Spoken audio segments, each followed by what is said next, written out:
اعوذ باللہ من الشیطان الرجیم بسم اللہ الرحمن الرحیم۔ ان تمام کلمات کے لفظ انا میں زائد الف نہیں ہے، لہٰذا اس الف کو پڑھیں گے۔ یہ جو لفظ انا ہے نا، یہ اگر اکیلا آئے گا تو یہ جیسے آپ یہ دیکھو اکیلا لفظ ہے نا، انا یہ اکیلا لفظ ہے، یعنی کسی کلمے کے ساتھ ملا ہوا نہیں ہے، تب یہ اس کا الف زائد الف ہوگا۔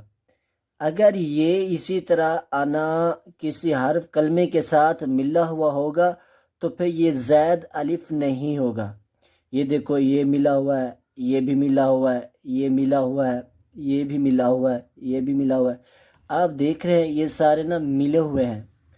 تو اسی طرح یہ زائد الف نہیں ہوگا، اس کو پڑھا جائے گا۔ آپ ادھر دیکھیں، یہ دیکھو اکیلا ہے نا، اسی طرح اکیلا جہاں بھی آئے گا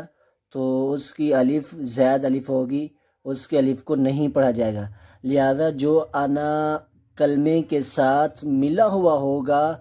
تو اس کو پڑھا جائے گا، جیسا کہ یہ ملا ہوا ہے علیکم الانامل، ٹھیک ہے نا۔ اب پڑھتے ہیں عین زبر ع، لام یا زبر لی، علی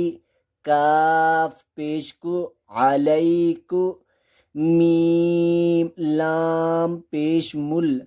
علیکمل، حمزہ زبر ا، نون الف زبر نا علیکم الانا، میم زیر می لام زبر لا علیکم الانامل، علیکم الانامل، دیکھو نا اب ملا کے جو اس کے یعنی کلمے کے ساتھ ملا ہوا تھا نا، اسی وجہ سے الف کو ہم پڑھ رہے ہیں۔ اگر اکیلا ہوتا جیسے یہ اکیلا ہے پھر یہ الف نہ پڑھا جاتا بلکہ زائد الف ہوتا۔ حمزہ زبر ا، نون الف زبر نا، انا، سین یا زیر سی، یا زبر یا، سیا، انا سیا، انا سیا، حمزہ زبر ا، نون الف زبر نا، انا، با واو پیش بو، انا بو، انا بو،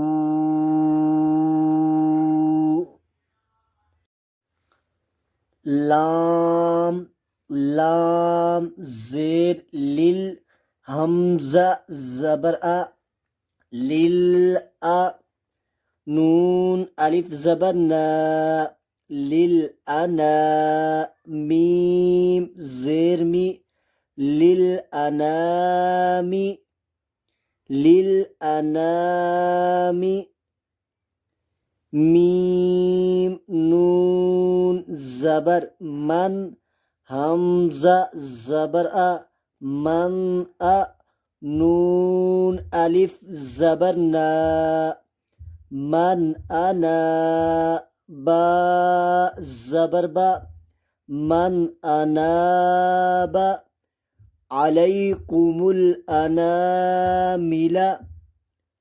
اناسیہ، انابو، للانام، من اناب۔